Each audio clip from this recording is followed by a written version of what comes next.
विघटनशील तो आपण वेगळा करून ठेवला पाहिजे. असं एकत्र टाकू नये. ओला कचरा म्हणजे पालेभाज्यांची साले, परत फळे हे. तर ह्याचा आपण चांगला उपयोग सुद्धा करू शकतो. जसे की तो कचरा आपण एकत्र ठेवून खत सुद्धा आपण खत निर्मिती सुद्धा आपण त्याची करू शकतो. आणि त्या खताचा वापर आपण आपल्या शेतीसाठी सुद्धा करू शकतो.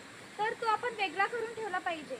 आणि असा एकाच ठिकाणी कचरा टाकून आणि उघड्यावरती टाकून तिथे ढीग तयार होऊ शकतो आणि तिथून दुर्गंधी निर्माण होऊ शकते आणि रोग पसरू शकतात. जसे की त्या कचऱ्याच्या निर्मितीतून पाणी जर तिथे गेलं तर तिथे डासांची निर्मिती होऊ शकते. म्हणजे डासांची निर्मिती झाली की मलेरिया, डेंग्यू हे आजार होऊ शकतात तिथल्या परिसरातील लोकांना. आणि कचरा हा आपण उघड्यावरती टाकू नये. तो आपण वेगळ्या ठिकाणी जाळावा आणि आपला परिसर आपण स्वच्छ ठेवला पाहिजे. आणि त्यामुळे आपण आपल्या वैयक्तिक स्वच्छतेची काळजी घेऊ शकतो आणि सामाजिक स्वच्छतेची सुद्धा काळजी घेऊ शकतो. आपल्याला तिथे कचरा कोंडी दिलेली आहे तर आपण तिथे कचरा टाकला पाहिजे. उघड्यावर कचरा टाकून रोगराई पसरते, पाणी अडतं. पाणी अडल्यामुळे डासांची निर्मिती होते, रोगराई पसरते, डेंग्यू, मलेरिया आहे असे आजार होतात. आपल्या गावासाठी सशक्त कचरा कोंडी दिलेली आहे तर आपण जाऊन तिथे कचरा टाकला पाहिजे. किंवा कचरा न जाळता जो विघटनशील कचरा आहे तो तिथे टाकला पाहिजे, जेणेकरून तो कचरा आपोआप कुजतो, त्याच्याने रोगराई पसरत नाही, काही होत नाही. म्हणून आपण त्या कचराकुंडीमध्ये तो कचरा टाकला पाहिजे, उघड्यावर कचरा टाकू नये.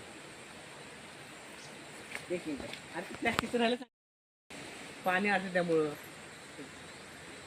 सुरू. अविघटनशील कचरा म्हणजे जसं की प्लॅस्टिक टाकल्यावरती आपण प्लॅस्टिक उघड्यावर जर टाकलं तर गवतामध्ये वगैरे गुरं चरण्यासाठी येतात.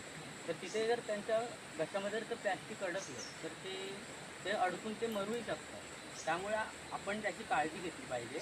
आणि जी गावासाठी एक सशक्त कचराकुंडी दिलेली आहे तर तिथेच आपण तो कचरा नेऊन टाकला पाहिजे. हां,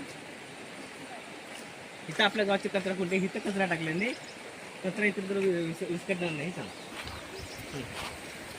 पुढे जातो होता पुढे जातो. हां,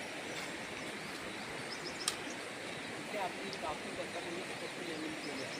तिथे आपण जर कचरा टाकला तर तो जर विघटनशील कचरा असेल तर तो तिथेच येतो. त्यामुळे रोगराई पसरणार नाही, परिसर स्वच्छ राहतो. आणि आपण तिथे कचरा टाकला पुढे